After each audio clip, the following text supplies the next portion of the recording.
एक छोटे से गांव में शंकर नाम का एक गरीब लेकिन दिल का बहुत अच्छा आदमी रहता था।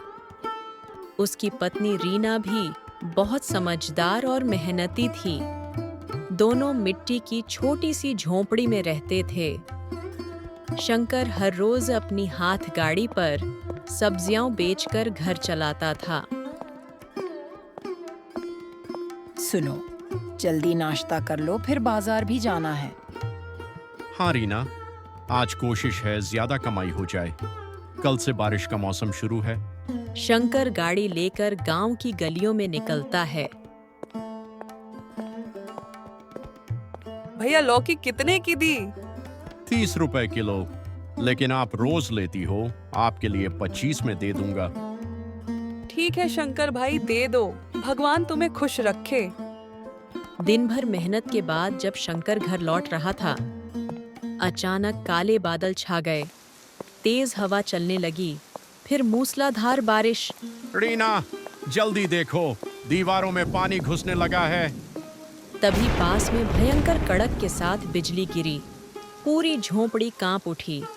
हवा इतनी तेज थी कि झोंपड़ी हिलने लगी। रीना, जल्दी बाहर चलो, छत कभी भी उड़ जाएगी। बस 1 मिनट, सब्जियां समेट लूं। यही हमारी उम्मीद है।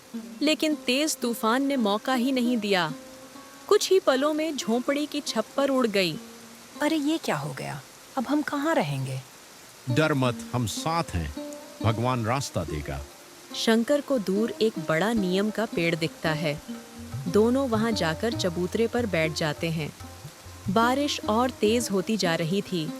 अचानक धड़ाम का आवाज सुनाई देता है। एक बड़ा पेड़ उनके सामने गिर जाता है। हे भगवान, अगर ये हम पर गिरता तो। सच में भगवान ने बचाया। थोड़ी देर बाद उन्हें तालाब के पास एक पुरानी झोंपड़ी दिखती है। दोनों भीगते हुए वहां पहुंचते हैं। शंकर, नहीं हमारे पास पैसा है और ना ही खाना। आखिर इस बारिश में हमारा गुजारा कैसे होगा? रीना, जब हिम्मत साथ हो तो कोई भी गरीब नहीं रहता। मैं कुछ न कुछ करूंगा।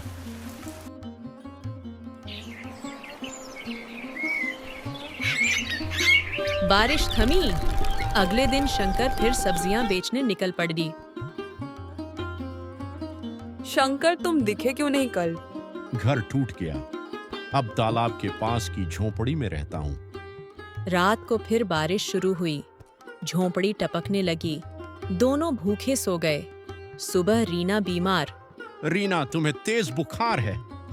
मैं ठीक हो जाऊंगी, लेकिन शंकर, हम जिएंगे कैसे? शंकर गांव में मदद मांगने जाता है। भाई, थोड़ा मदद कर दो। हमें खुद की पड़ी है, जाओ यहाँ से। शंकर निराश होकर घर लौटता है। थका हुआ दिल, टूटे सपने, लेकिन हिम्मत अभी भी जिंदा है। आखिर मैं कब तक हार मानूंगा? मुझे कुछ करना होगा।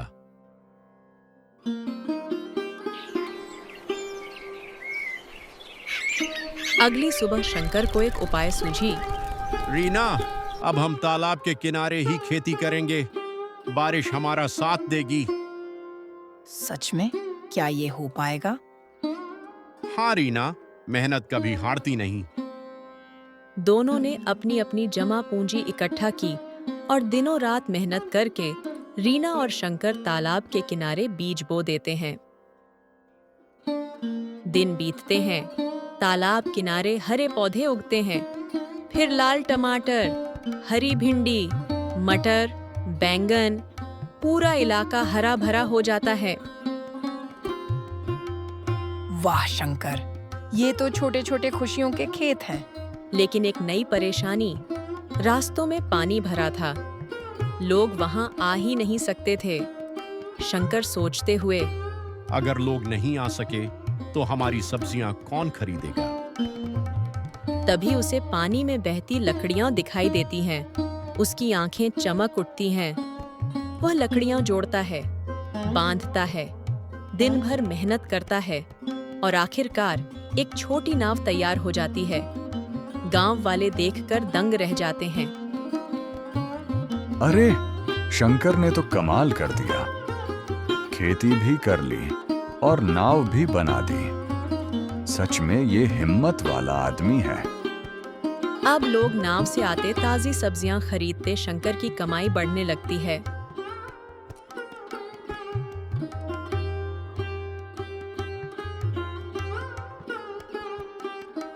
कुछ महीनों बाद शंकर एक मजबूत पक्का घर बनवाता है, सुंदर, सुरक्षित और खुशियों से भरा।